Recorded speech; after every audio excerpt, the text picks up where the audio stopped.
When you don't know how a recruit's really doing until week 10, that's a problem. TrackWired's field training management software replaces old school paperwork with a clean, automated system. Streamlined reporting, knowledge comprehension, and crystal clear performance trends, all handled in one secure place. TrackWire gives you real time insight into their field training process so supervisors get real time visibility. FTOs save hours and recruits stay on track. If you want to tighten up your FTO program, start by going to trackwire.com. That's TRACwire.com. From interviews to jail calls, Ditto Transcripts delivers fast, confidential, and court-ready transcription for law enforcement agencies. Ditto is CJIS compliant and is already working with agencies all over the U.S., including the Washington State Patrol and the National Park Service Investigations Unit. Get started now at dittotranscripts.com. That's dittotranscripts.com.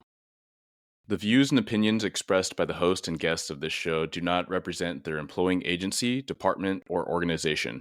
All information should be regarded as anecdotal, contextual, and educational, and should not be misinterpreted as legal or medical advice. Welcome to Blue Grit Radio, the podcast that explores making better cops for a better community. I'm your host, Eric Tung. I've been an active police officer since 2007. We will dive into the aspects of police culture, health and wellness, leadership, and mindset. You'll hear from experts not only from policing, but all industries as they relate to being our best with purpose, passion, and positivity. Join me as we share stories, lessons, and advice so we can all be better for ourselves, our teams, our families, and our communities. All right, everyone, welcome back to Blue Grit Radio. And a lot of people look in from a distance. They think it's a wellness podcast or it's a police leadership podcast, but really it's getting at performance. And so I'm excited to talk about topics like training, topics like thinking broadly, innovatively. And so with that, I'm excited to talk a little bit more on the technology side of things and how we can consider innovation, technology, thinking outside the box. Because although police often joke that we don't like change, we certainly hate things staying the same a bit more, I'll say. So thank you for joining me. Today's guest, Jamie Algatt. Eric, thanks for having me. Really excited to be on the show today. Yeah, absolutely. So I know a little bit about your background in law enforcement and even before you became a law enforcement officer. Can you walk us into a little bit of what brought you into the industry, the profession, and many would say, specifically for you, the family? Yeah, no, proud to be part of the Blue and from a lot of different perspectives, as I shared with you before we started. My life was in law enforcement from the very beginning, born into a law enforcement family. My father was a state trooper and quite candidly kind of steered me away from the law enforcement path. And Isn't that unfortunately, funny it how that didn't works? work. It doesn't work, yeah. It didn't, it just really excited me. I wasn't the type of person to sit behind a desk, and I just saw a lot of opportunity to interact with the community and get into law enforcement. And so the short of it is, I started my career here in Maryland, saw some opportunities, which we'll talk about in a few moments in the tech sector that just presented themselves early in my career. And as some folks that are listening have probably had to make that decision, it's stay for the retirement, or is it time to maybe pull the trigger on some opportunities that presented themselves? And as I shared with you, I'm currently married to a now former and retired police officer out of Maryland. She just retired with 29 and a half years on. And my son actually works for an agency here in Maryland as well. He's now got about 8 years on with his agency. So I would say the Blue kind of runs thick in our blood, but it's nice to be a part of the brother and sisterhood. Yeah, no, that's fantastic. And thank you for sharing a little bit of your background. Certainly coming from a law enforcement family and then being in the saddle, so to speak, and then with your wife now, retired recently, but like a full career. Yeah. And so, and you working in the private sector alongside law enforcement. So Mhm. you're definitely not away from it. But do you have any reflections looking back from your time on of like things that really stuck out that assisted you either in the private sector or really just in life?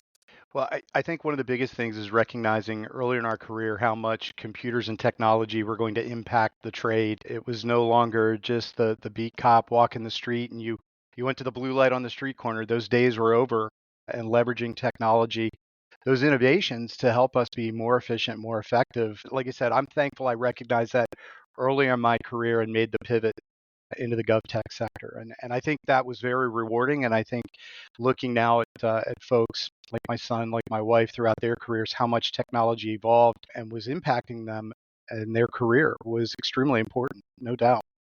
Yeah, it's so funny.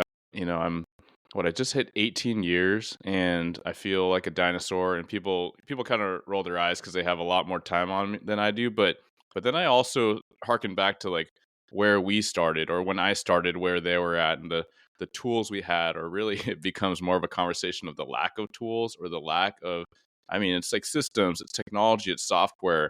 You're just doing things really clunky, and then it is funny. It almost sounds like, I mean, it's like an archetype when you're talking about, well, back in the day we had this and this. Or I mean, the crazier, I think most of them are retired now, but where you had to like pull the radio out of the car Yeah, kind of thing, like you didn't just have it on your body, which sounds terrifying as well as jarring. you're absolutely correct. The first agency I began with, we didn't have mobile computers in the vehicles. Mm, And the second agency, before I departed, they had the MDT, which was limited functionality, monochrome screens, but it was quote unquote live interaction with dispatch. And that was relatively groundbreaking at the time. yeah, absolutely. MDT going to MDC, and Hmm. yeah, people can definitely. I'm sure some people are gonna like Google like what is an MDT and try to That's get right. a visual. I'm like, this looks That's like it's right. from some crazy movie from the 70s. Yeah. Can you tell us a little bit about what prompted that transition from law enforcement, especially when you came up in it? Because a frequent discussion here on the show is identity.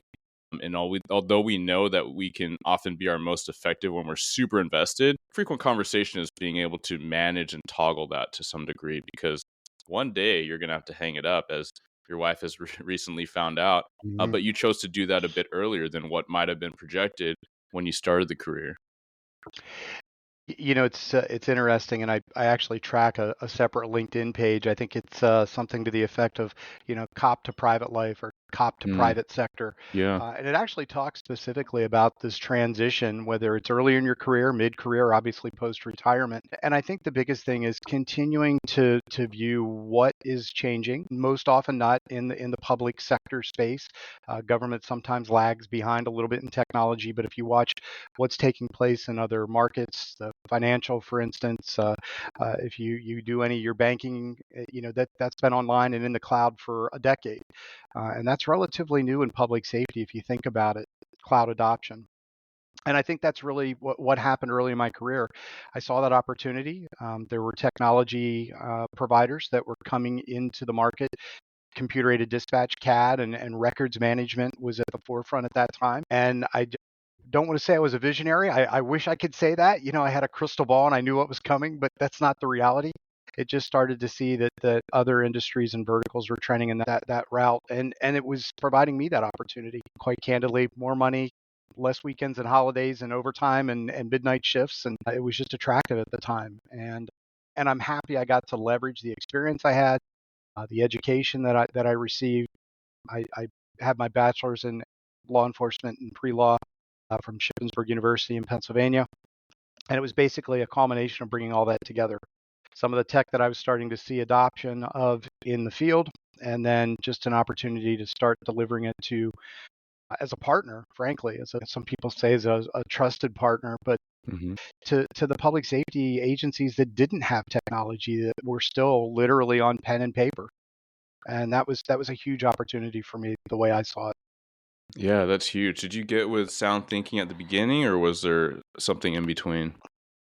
It's a wonderful question. I actually started out with a smaller technology provider based out of Washington, D.C. Was there for about 5 or 6 years. They were literally at the forefront of computer-aided dispatch at the time, and so Mm, I had the opportunity to work with some of the largest agencies in this country. And you're working with some of the most complex, probably oftentimes some of the most resistant to change, I will say. As we've mm, mentioned back to what you indicated earlier, it's one of those situations they didn't want to change, but they realized that change was inevitable and there were better, more efficient ways of doing things. And that was some really great experience over that portion of my career. And then I was presented with an opportunity to move forward with a technology provider. Some are familiar with the company Intergraph and Hexagon now. They are one of the largest CAD providers in the market, and the value there was, now it was taking my U.S. based technology and experience in law enforcement And I actually had the ability to move into Asia Pacific and the European region and even South America and the Middle East deploying these technologies. So for gang involvement, weapons trafficking, narcotics trafficking, working with agencies to bring technology into spaces where they were literally still working on paper and pencil. And this was 10 years ago, maybe. That was a huge opportunity to see how law enforcement was performed in other regions of the world. And it is vastly different. Yeah. I think we can imagine, and sometimes we see a headline where like, dang, and I'm thinking about a pretty crazy example of like seeing Southeast Asian police like riding like water buffaloes to track down felons that go into the swamp, and it's like, well, that's like the best organic tool that they have, which is pretty cool too. I'm curious, like, how much time did you have on when you made that pivot, and then as an officer, were you that guy that was always like trying to learn whatever technological tool or kind of doing some research, like, hey, boss, we should get this thing. It's like the next greatest thing. Were those characteristics that emerged early for you? Good question. It was about 4.5 years into my career, relatively early, very candidly. But working with some busy agencies, I had the luxury, albeit not always positive, but to experience a lot of things that officers may not see during their career. And I was fortunate for that. But it was also the opportunity to see some of the new technologies that were coming out. Candidly, I was adverse to them initially, but I started, again, as I mentioned, realizing this is going to impact public safety, police, fire, EMS. And so I did start to dabble a little bit. And I think that's what kind of gained my interest. So that being said, obviously move forward and get into Intergraph and Hexagon. And we started to realize that technology and the tools that were being provided to the street were going to significantly evolve. And so now I've had the opportunity to be with ShotSpotter SoundThinking for almost 4.5 years, and we were bringing some really, really exciting technologies to the industry, and some things that you would have never thought of. For example, our sort of flagship product, ShotSpotter, gunshot detection, Mm-hmm. determining exactly where a shot is happening, is super exciting technology. Within 90 feet of where those shots are being fired, I've listened to the radio of some of my uh, previous agencies, and you hear officers over the radio saying, "No, I'm standing at the dots on the map, and the shell casings are at my feet." Oh my Rather gosh. than taking 4 hours at night to try to find a single shot shell casing, that's pretty powerful. Yeah, no, thank you for jumping into that. So just to kind of close the loop on the last piece, I think that's really empowering, and really powerful for people to recognize because, you point out you had a handful of years, certainly not nothing, but that's something I started saying when we were in recruiting, like following 2020, which is, hey, thanks for putting in your time. We look at a military service and oftentimes we're like, man, you did 4 years. Like, thank you for your service. And that, like, Hmm. if you did it with upstanding commitment and values, like, that carries with you. And it's certainly like we wouldn't be here if not for that and the people, the men and women that do that. Similarly, like we have this dynamic where a lot of people, they feel so conflicted to go explore this new enterprise, this new opportunity. And I had a guy that I was coaching, and he ended up leaving at about 5 or so years, Hmm. following the years I just mentioned.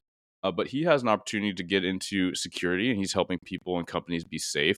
And similarly, you're talking about impacting technology, not just nationally, but you were going internationally, right? Like, crime is abound everywhere. Gangs and drugs and guns are abound everywhere. And to be able to be a piece of that, like, I hope people hear that to say, whether you have 2 years on or 25 and you're like, man, I don't know if this is the thing. Well, there's so many things. If the call to service was there, there's so many ways to look at that. And now you've brought up really the tech I think a lot of people may be more familiar with, which is shot spotter, which Hmm. is, yeah, like gunshot detection. Because if you don't work or you don't know someone in a major metropolitan area, that is pretty frequent that you just get calls of gunshots. And I remember talking to some old school cops from all over big cities saying, yeah, I'd be in my squad car and I'd hear a gunshot kind of go over. And you just usually try to move to get off the X in case that's you. But then you may like kind of look around, see if there's anything obvious, and then you kind of just move on with your thing. But we know that that's like, we become a little callous because some high crime areas that happens, but that's a big deal, right? Someone's shooting a gun off somewhere, even if it's up in the air, like that round has to go somewhere. And so I appreciate you providing that anecdote so people can really hear what the system is capable of and the criminal justice, the public safety aspects that can be addressed with that.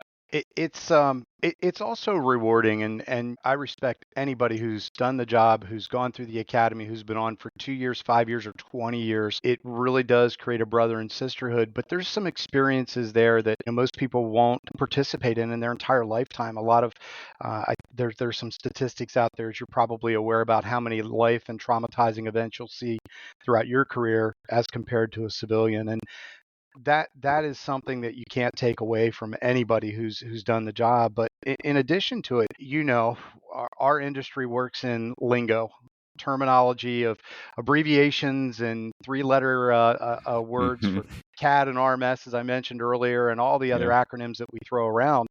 And to be able to interact with people, get past those things where you need to explain what CAD or RMS is or what 911 is, and then move on to what the problem at hand was.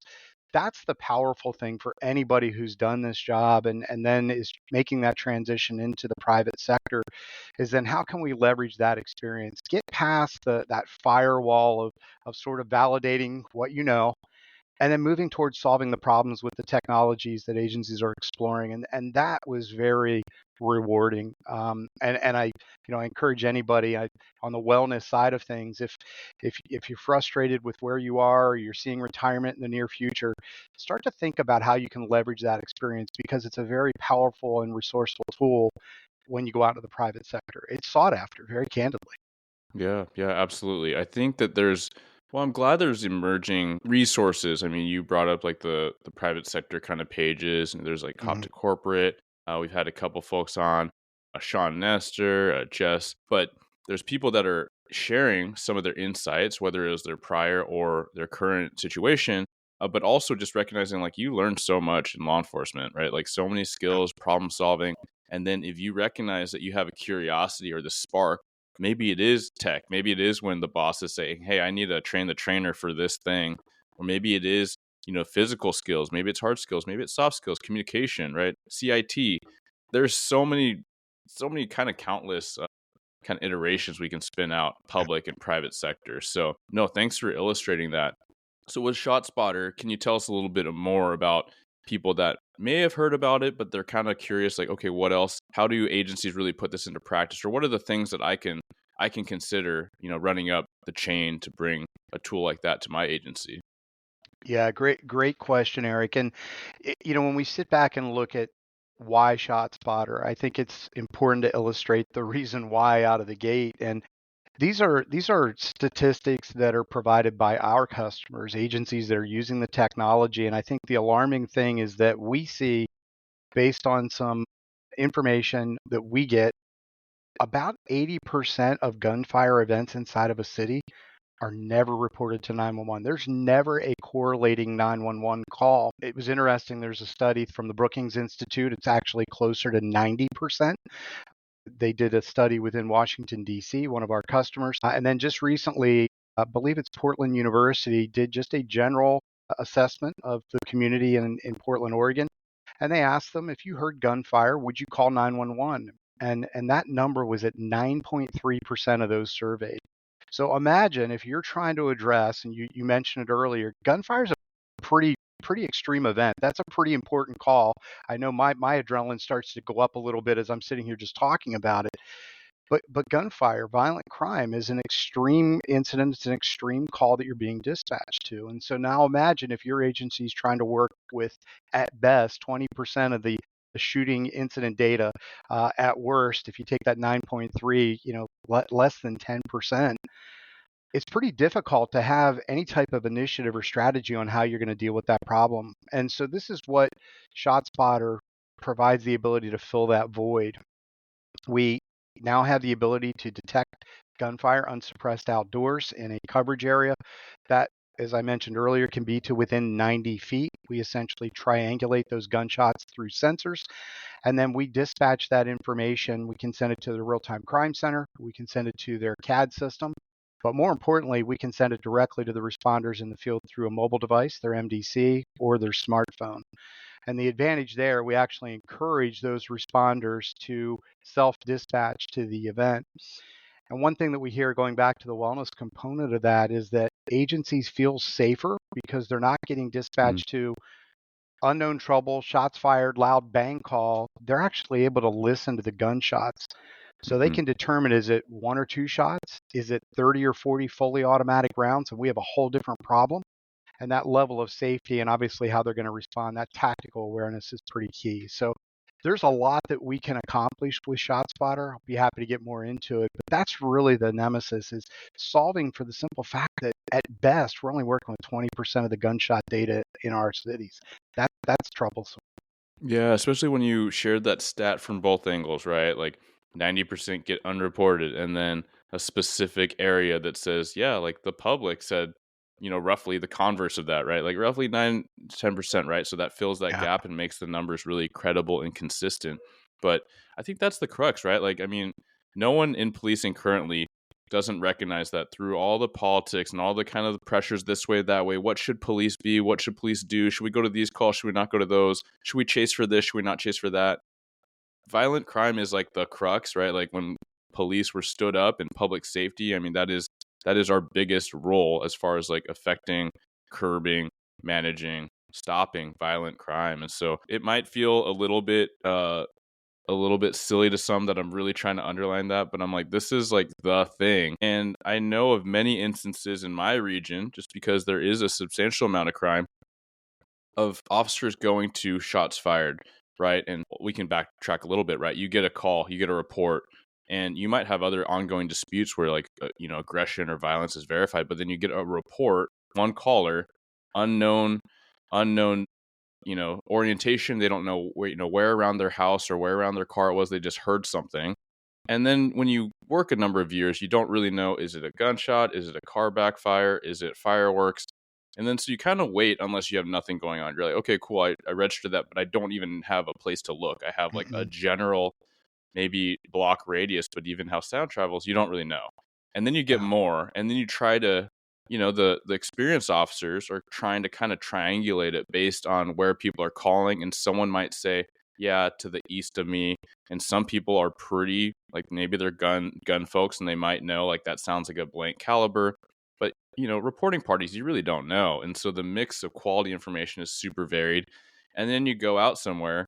I mean, I think most cops would probably smirk when I bring up this example where you go and you find some casings and you find some other casings and you're like, okay, there's either a shootout or these actually look really old. Were these just here for a while? And Right. so Right. all these opportunities to curb that to more accurate, crime response and detection and investigation.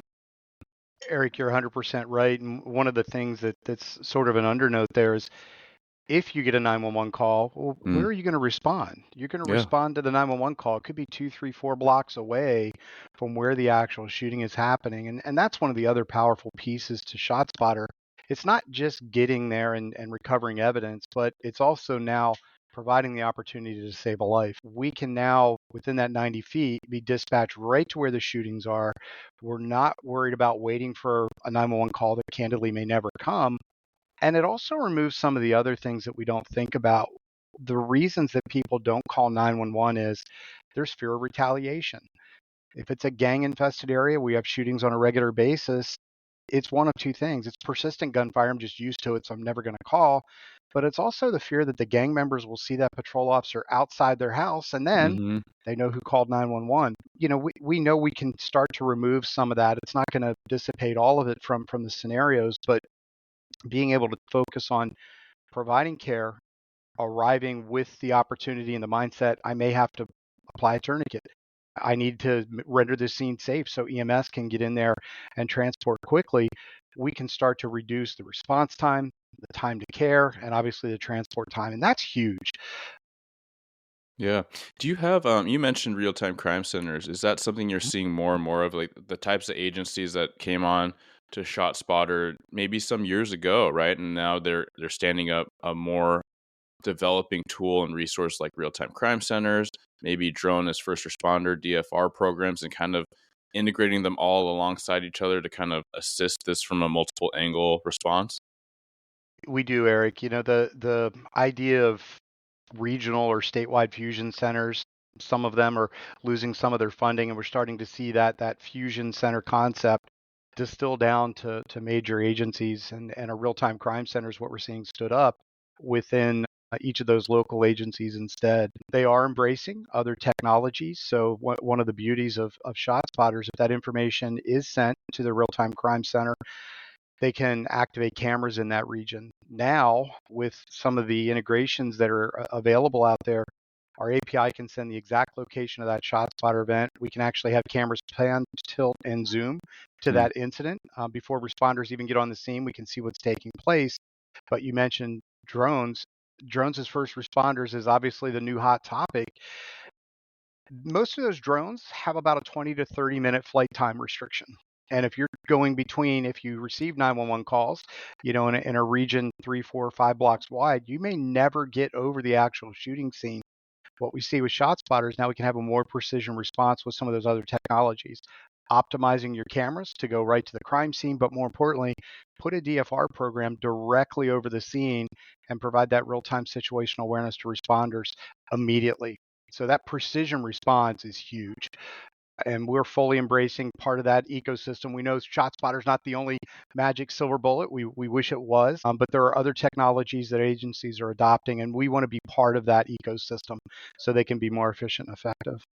Yeah, no, that's such a key concept of like, how do you maximize the resources you have, right? And there's a timeliness aspect, from something as simple as battery flight time to like making sure your troops, your officers are going to the correct spot. I mean, you already brought up the tactics of it, right? The real time information and quick information rather than the time delay that any experienced officer is going to know, right? There's the wait time. We already know Mhm. there's this compounding or maybe this prevalent amount of reporting parties that don't want to call. They think someone else called, but they're not really sure. They don't want to bug the police. Um, and then there's the delay of like, honey, should I call? I think I should call. Maybe I'll call. Yeah, Okay, I'll call.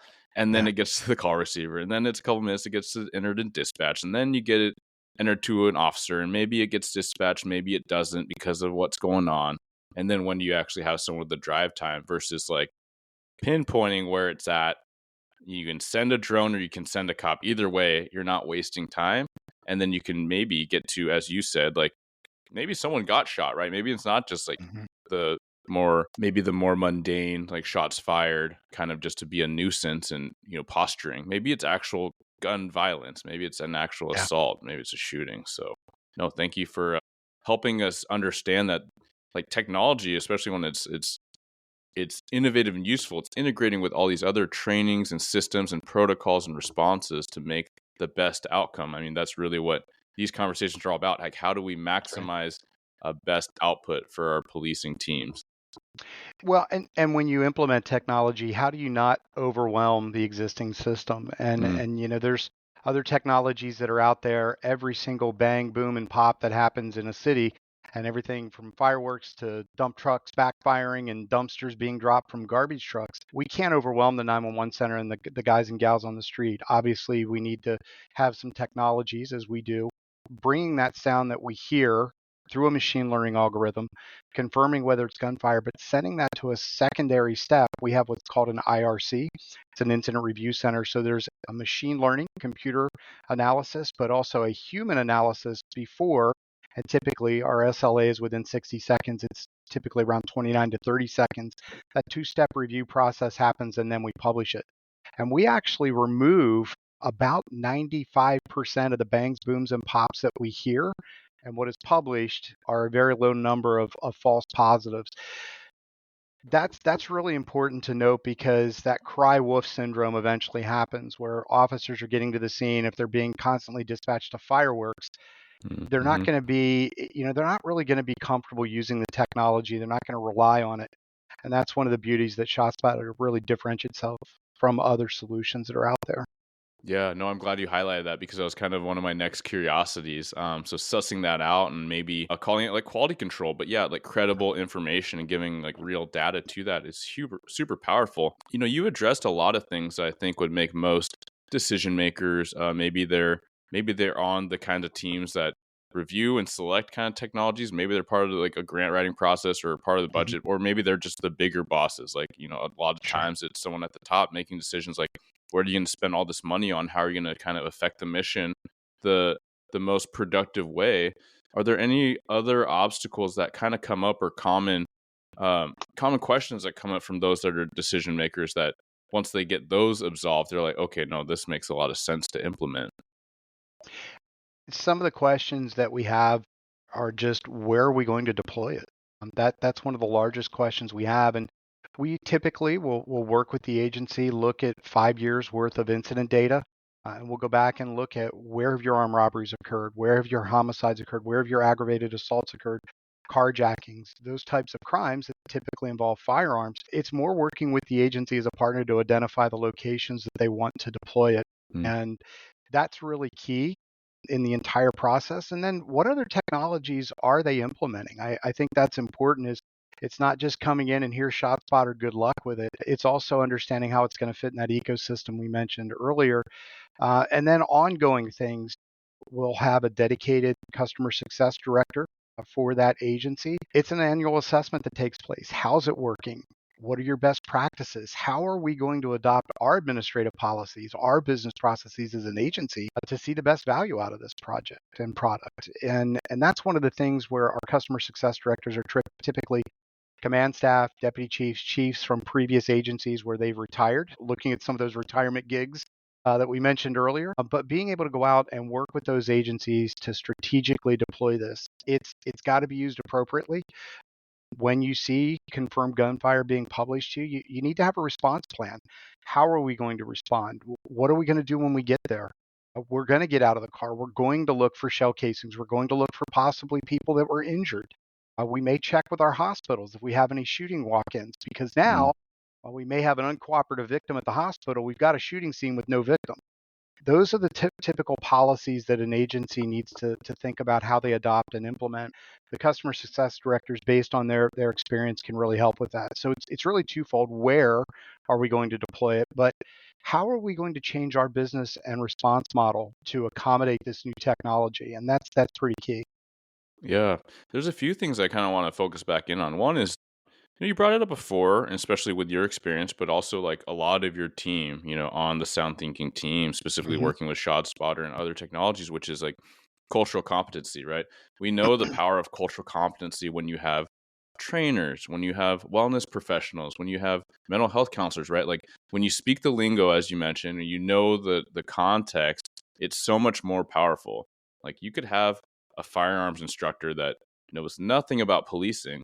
Well, they're not going to get super far because we have a certain Hmm. set of rules and culture and dynamics we have to deal with. That's not just competition. It's not just range, right? And similarly, like technology, like someone could have a fantastic idea for a product, but if they don't really know how we respond, man, like that's such a different thing. So what I hear is this, not only this awareness from people that have been in the industry, and you see that with really dialed in companies that do that, but as well as like what I hear is this like true partnership. You mentioned the word partnership, and I think that word gets thrown around sometimes, but it is no, like we know what tends to happen, like what the positive consequences of implementing a technology is. Now you have all this information. Well, what do you do with it? And what do your people know what to do? Like you have so many agencies that have come on, and it influences, as you mentioned, protocols and policies, and it triggers these things that you should reach out. Whereas before we'd had the absence of information, the absence of this resource.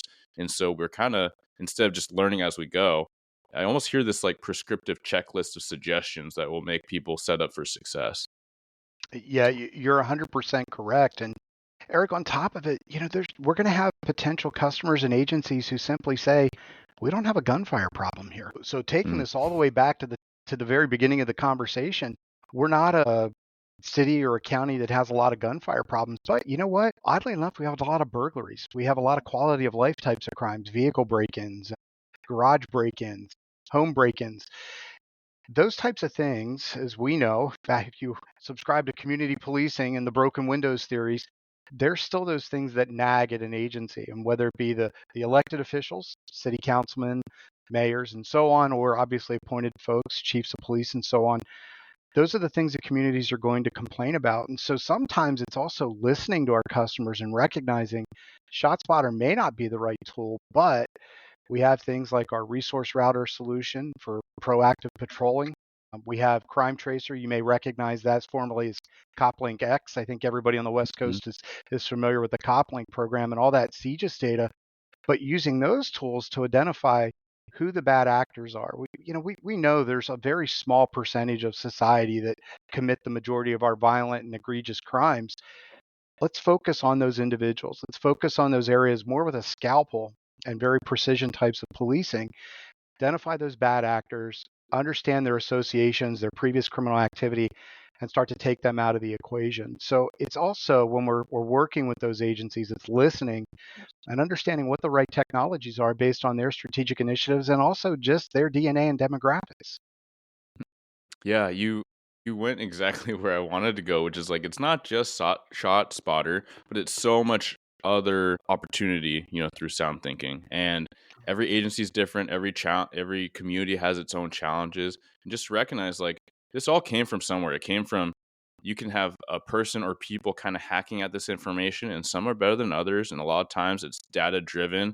Whether people recognize it or not, it's not just intuition, right? It's Mm-hmm. not like a true strategy unless you have data to go behind it, but really just to say that there is so much opportunity when you integrate some of these protocols into influence your practice so that you can give the best product with what you have. And whereas I was not really the biggest like tech guy, like I kind of talked about the archetype of the the officer that you need volunteers to learn this new thing. I was not that guy. I'm not that guy. But I see, especially when we're talking about limited staffing, we're talking about limited funding, we're talking about like how expensive it is to hire the people that you can barely get your hands on because you're competing in these times. And so we continue to fight that fight, but really it's to say that we need to be able to do the most with what we have and who we have. And again, focus that energy into a laser beam. Be precise, right? Be attentive so that you can be responsible with your time and your energy and get the best result you can. Yeah. Yeah, it's important, as you mentioned, it's a competitive landscape right now. Retention, recruitment, and retirement are they're attacking every agency, and now Hmm. we're throwing out, 10,000 and $1,000 signing bonuses if you're going to go lateral from another agency. And the reality is that that means agencies need to adopt new technologies. They need to provide valuable tools to those folks to encourage them to come to their agency and stay with their agency. Being more efficient, more effective, that technology needs to work. And being able to find the right person, being able to have the proper tactical information or situational awareness. It's not just, hey, that car's not stolen and the registered owner has a valid license, but it's also, has that vehicle been involved in any previous crimes? Before I walk up to the car, has that driver or known owner been involved in any gang activity, maybe narcotics or firearms related incidents? Obviously, that's going to provide me a more safer approach to that vehicle when I'm conducting a traffic stop at 2 a.m. And those types of tools are what encourage agencies to retain their folks and not have to worry about the signing bonus in neighboring jurisdiction. And that's what we continue to see to kind of pull it all together, is that the more better technology, functional technology that agencies have, they're going to be able to really encourage folks to stay with their agency and live out their tenure. Yeah, that's huge. I mean, we're about to pull the wallpaper on the really big topic, but I will go there and tease it. Maybe people will get what I'm saying, but like yeah, we know that signing bonuses don't fix recruitment retention. Mm-hmm. They might be, you might get a spur of applications, but we all know there's plenty of places that they don't get paid the most, but they're great to work for. And that really goes down to culture, and then culture, leadership, wellness, it all goes to doing the job, like being able and empowered to do the job you want, whether through trust and resources. And for people to come into work and get paid well, but not feel like they're making a difference. I mean, that is the biggest morale crusher and agency culture crusher than anything. And so Yep. to flip that, right? Like, can you throw 10 grand at someone? Sure. Does it make their ability to police better? Maybe, right? Maybe it makes them feel better and they feel more committed for now. But when they don't feel like they are able to actually affect anything when they're driving around going to these chronic issues, when you have technology and these resources that actually help you be extremely efficient and effective, then for sure, I mean, that's what we want. We're putting a lot on the line. We're sacrificing a lot. Our families are sacrificing a lot. Let's make it worthwhile. And that's what I hear here. And I mean, that's hard to argue with. And I feel like Yeah. hopefully administrators get that, if they're trying to fix a a retention problem. Like, okay, do people feel effective? Do they feel like they're doing the work they signed up for? Yeah, and I think you hit it right on the head. Not many of us got into law enforcement to retire with a couple $1 million in the bank. The reality is we all wanted to make a difference. How can we improve the community's life? How can we make our public, whoever we're serving, our constituents, just a little happier, a little safer? And so being in a culture that allows you to utilize the tools, encourages the use of technology to more effectively do your job, that's pretty powerful. And I think you're right. That's what I would say we see the agencies we deal with that have a strong culture. They're retaining their people. They're adopting and applying some of the latest technologies, not always ours, very candidly, but in coordination with our technologies. And that's what's important. Continue to have that strategy and that vision to be at the forefront of making your folks in the field most effective. Yeah, I love that. I love that. Well, Jamie, we've covered a lot of ground. I'm curious, and you brought up some of the other things that Sound Thinking offers. Is there Mhm. anything else you'd like to leave the audience with, or what you're excited about that maybe you can reveal or kind of talk loosely about coming in the future? Well, I think if we don't hit on AI and artificial intelligence just a little bit at the end, Eric, I Mm, think it would probably be to everybody's dismay. The reality is every technology company, like 5 years ago, we're talking about cloud adoption and public safety, and cloud was the big hands off. We're never going to use it, and I think most agencies in some form or fashion are using some type of cloud technology, hmm whether it's their ALPR system, if it happens to be a lead generation tool. We're starting to see AI impact the decisions and how we're utilizing technology in public safety. Again, we can pivot to other verticals and see how AI is being leveraged in fintech and just commercial usage. We're starting to see that get adopted here. And those are some of the things we're starting to adopt AI as an assistive tool, not as predictive modeling, right? We're not getting into a situation where we're going to become Minority Report, Yeah, but it's it's exactly taking everything that pops into that's mind. it's what it always does, and that's not where we're headed. You can ask AI a lot of things. We got to be very cautious that it doesn't hallucinate off and start to identify who our perpetrator is. But if I can speak into a technology and say I'm looking for a white male between 6'2" and 6'4", and they need to have an eagle on their forearm, and they need to have committed an armed robbery and been charged with it in the last year, this is the guy I'm looking for, and the system takes what I just said, no matter what order those search terms were entered, and then goes and finds results. That's pretty powerful.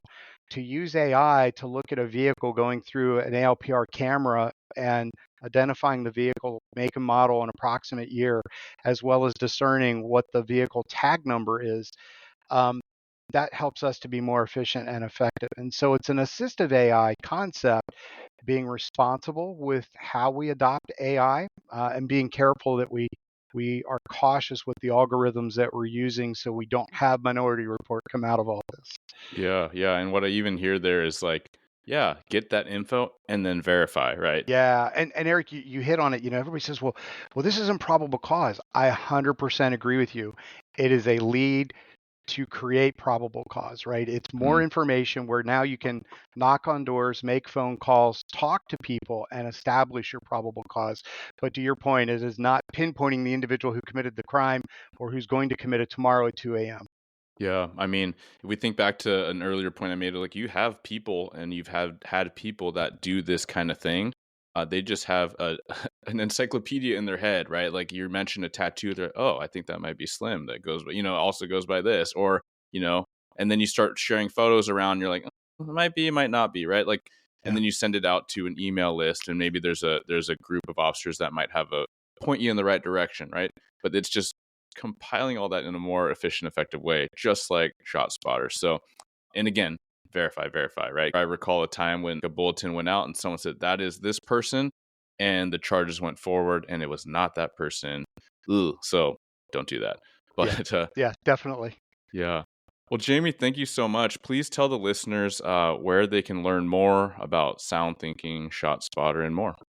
Yeah, thanks, Eric. And this has been a great episode. Really happy to be able to attend and talk with you today. Obviously, www.soundthinking.com. You're also able to follow SoundThinking on LinkedIn, and we have a lot of upcoming webinars. We have a lot of upcoming lunch and learns. But if you take a look at our law enforcement platform on our website, You'll see some contact info there. And if you'd like to reach out directly to me for any personal questions, it'sjalgatt@soundthinking.com. Be happy to respond to anybody that has any further follow-up.